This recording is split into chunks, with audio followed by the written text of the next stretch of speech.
Alright, in this video I'm going to be replacing two laptop fans in this gaming laptop, and the reason I'm doing this is one of the laptop fans are dead inside the laptop, and these have two fans because there's obviously a CPU and a GPU inside the laptop, and these are responsible for cooling one of each of those things.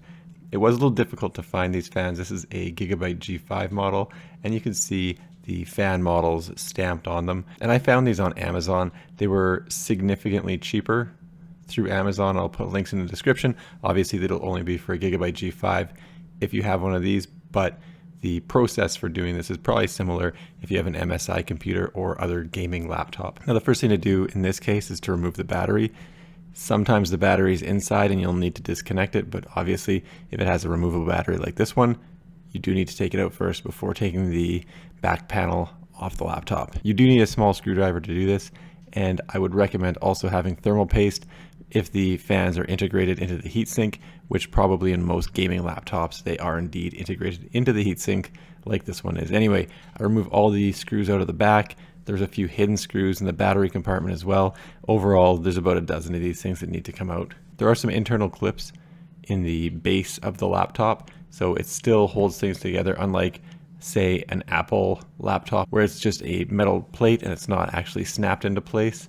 These ones do snap into place, so you may need a small flathead screwdriver or similar item to pop the back off. I found this one was in there pretty hard, and it did require the screwdriver to get it going initially, but once you start getting one of the corners up, you can actually get it off the rest of the way with just your hands. And that's pretty much all there is to getting into this thing. Now, there are a lot of screws as well holding these fans down, and obviously you need to remove the entire heatsink so that you can get the fan off from the other side. And the fan on the left is the one that has problems. You can see it's stuffed up with a bunch of, I don't know what that is, hair, lint in general. So it got jammed up and it burnt the fan out. The one on the right's just fine, but since the laptop's open and the fans came in a pack of two, I'm just going to replace both of them because that makes more sense to do, in my opinion. So there are about 4 screws that hold each of the fans down, and then there's another 6 or so screws that hold down the heatsink to the GPU and the CPU. And just like the back panel, you just need to remove all of the screws. The fans also are connected with an electrical connector, which obviously powers them so that they can spin, and those need to be removed as well so that you can remove the entire heatsink and fan combination.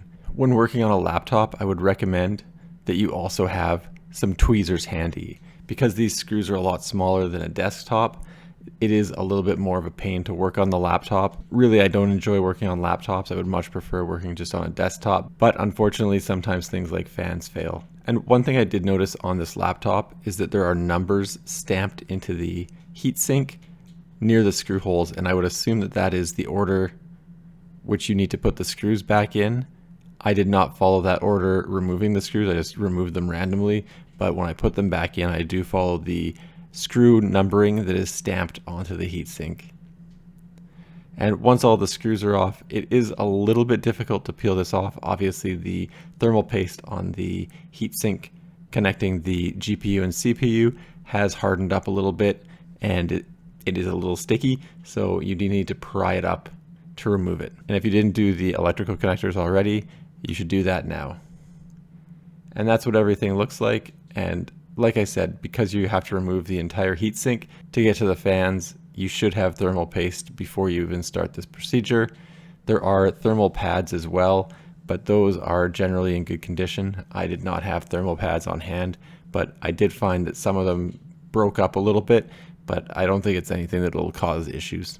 Now, before doing the fans, I am going to remove all the thermal paste from the heatsink and the GPU and the CPU, and I'm using pure isopropyl alcohol, not rubbing alcohol. Rubbing alcohol has some like moisturizers in there oftentimes, so it's not really that pure, and it could leave a residue. So isopropyl is what you want, not rubbing alcohol. But I guess if all you have is rubbing alcohol, that might not be the biggest problem.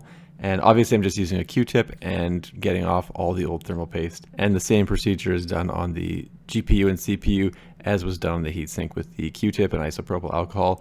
And then to get these fans out, there's about 4 screws on each side, and I do take these downstairs to the air compressor and blow out the heatsink just to get all the additional, I don't know, dog hair or whatever it is out of it. And obviously you need to put the right fan in the right spot. In this case, it's pretty obvious because this fan has an entry and an exit, whereas the other fan only has, I guess it's just an exit. So it doesn't pull air through in the same manner. So it's, like I said, very obvious which fan is which, but they do have the serial numbers stamped on them if there's any confusion at which fan is which. And really putting the screws in is where you really want those tweezers. I find it's very hard to hold the screws in place when you're trying to screw them in. And it's the same process for the fan on the right. Again, there's 4 screws that hold it in place, and then once the screws are out, you just obviously ensure that the fan is properly placed into the heatsink and then put the 4 screws back in. So really no secret in the fan removal or reinstallation process. Now for the thermal paste, I do strips of thermal paste on these chips, and that's because they are rectangles instead of squares. For the square ones, I usually just use the blob in the middle technique, but obviously these are longer than they are wider, so I find that the strip method is preferred method. And then on the one that's wider, I do a double strip technique. And I'm going to put the heatsink back in place, and I'm going to remove it and then just look and see that I got good coverage on the GPU and the CPU chips. In this case, I find that it could be a little bit better out to the corners. So I do take the thermal paste and just apply a little additional paste on each of the corners of both the GPU and the CPU. But I would say that the initial application was good enough, and I probably could have ran with that, but obviously for the purpose of the video, I want to remove the heatsink and just show the coverage I got. And you can see that the numbers in the center of the heatsink, like I said, there's a number 2 and a number 3.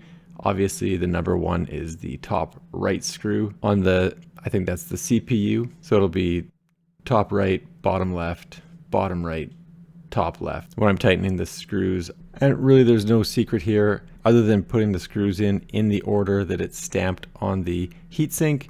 That's really all that's required, is put the screws back in, tighten them in place, and then that should be it. Obviously there's only 2 electrical connectors removed in the process, and that's obviously just for the fans, so those are going to have to go back on as well before I put the back panel on the laptop. And you are going to have to feng shui any of the cables into place so that they're not sticking up or they don't get pinched when you put the back of the laptop on. Obviously once everything's done, I'll just put the laptop back on and reinstall the dozen or so screws that are on the back. Normally the screws are all the same length, but there is a chance that some of the screws are shorter or longer, so obviously you're going to want to make sure that you put the correct screw in the correct screw hole so that you don't have any issues with screw length. Once all the screws are in, the battery goes back in place. In this case, there's little tabs that lock the battery into place. And obviously, as soon as you got it all put back together, you're going to want to do a test run and make sure it works. I found that just keeping the laptop on didn't really activate the GPU fan. So the CPU fan obviously spins up pretty early, but the GPU fan required some sort of a video game to be played to actually get it going and give it a good test run. Anyway, hope this helps you. Thanks for checking out my video. Don't forget to like and subscribe.